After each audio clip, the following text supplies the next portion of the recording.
Tavancher, Yaman.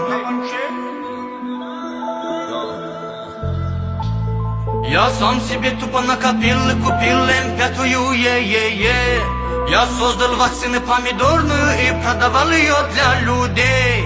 А потом еще, читай, Япония, закупили у меня овощей.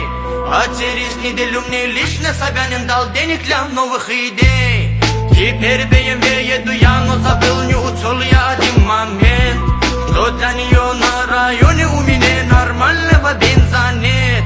И чтобы избавить себя от ремонта такого и от суеты, я понял, что нужно сделать мне, чтобы избежать мне такой беды. Я заехал в Москву, здесь мне заправиться очень легко. Теперь не боюсь я за машину свою, тем более ехать мне недалеко. С утра ел вакцины, но что-то не то, резко вдруг заболел мой живот. Но я-то знаю, что у вас шикарный туалет, обнаружил его я давно. О, что за туалет, как будто в ресторане.